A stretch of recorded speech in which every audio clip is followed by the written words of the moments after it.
So here's a question for you. What actually makes a writer belong to a country? It sounds super simple, right? But in the world we live in today, that one little question pulls apart the very idea of what literature even is. What are these lines, these invisible borders we draw around stories? Let's get into it. Okay, let's put this to the test with a real titan of literature. Is Natsume Soseki a Japanese writer? I mean, he's one of the founding fathers of the modern Japanese novel. The answer seems obvious, doesn't it? Of course he is, but it's not quite that simple. Because get this, Soseki wasn't just a master of Japanese. The man was a trilingual talent. His world, his art, it wasn't stuck in just one language. He wrote beautiful poetry in classical Chinese, he translated English literature, he even kept his personal diaries in English, and for a while he actually dreamed of writing professionally in English to go head-to-head with authors on the world stage.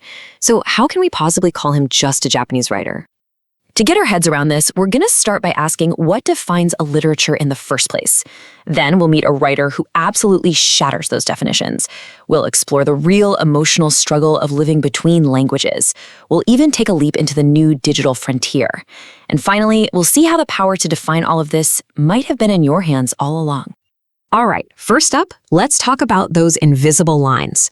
Forever, we've organized literature into these neat little national boxes. French lit, Russian lit, American lit. But who's drawing these lines? And why? Well, just look at how books have been published for ages, especially in a place like Japan. On one side of the bookstore, you've got world literature, which for the longest time basically just meant European and American classics. And then, completely separate, you've got Japanese literature. See what's happening here? It creates this mindset that your country's stories exist outside of the world. It builds this wall, this us versus them mentality in our reading. Okay, now let's meet someone who doesn't just step over these lines, he completely erases them. I want you to meet Hideo Levy. He's an American-born writer who became a hugely celebrated novelist writing in Japanese. And here it is, the whole puzzle in one slide. Soseki was a Japanese writer who reached out to other languages. Hideo Levy, on the other hand, is an American who crossed in, building his entire literary life in a language that wasn't his first. His very existence makes you stop and ask, what does Japanese writer even mean if it's not about where you were born or the language you grew up speaking? Turns out there's a word for this, exophony. It's not about having to learn a new language because you moved or because of politics. No, this is an artistic choice. It's about falling in love with the sound, the rhythm, the very soul of another language and deciding, this is where I'm going to create my art. But let's be real, crossing these borders isn't just some neat intellectual trick. It comes with a real, profound emotional cost. What does it actually feel like to build your home in that strange in-between space? To really get this, we have to look at the powerful work of Lee Young-ji. As a second-generation Korean writer living in Japan, her whole life and her award-winning writing were all about the struggle. She didn't just write about it, she lived it every single day.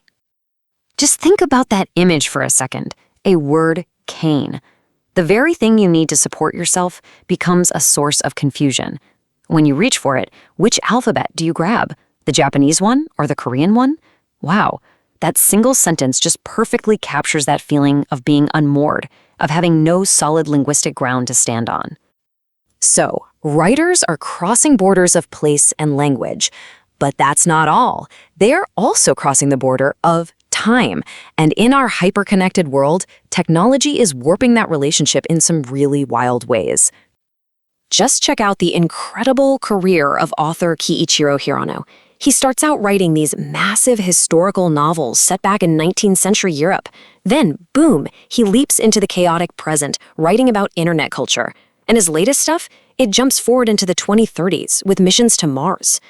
His work doesn't just cross countries, it literally crosses centuries. And this journey through time led Hirano to this brilliant idea for our modern lives, the individual. He argues that the old idea of a single, solid, individual self is totally outdated. Instead, we're all a collection of different versions of ourselves. There's the you that's with your family, the you with your friends, the you online. Each one is a real, valid part of who you are. Our identity is fragmented now, and that's okay. So we've got writers crossing borders of nation, language, time, even the self.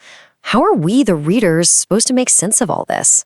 Well, the final answer flips the whole thing around and puts the focus right back on you. And here it is, the big idea. The scholar David Damrosch says that world literature isn't some dusty list of approved books. It's not a thing, it's an action. It's what happens when you pick up a book and you connect its world to your world. Every single time you read across borders, real or imagined, you are the one making world literature happen. The power was never in the canon. It's in your hands. Which brings us to this final defiant thought from the great Salman Rushdie. We are constantly being told to pick a box, to choose a side, Japanese or American, past or future. But maybe the truest path, for both writers and for us as readers, isn't to choose a category at all, but to embrace the beautiful, messy, powerful act of refusing to choose.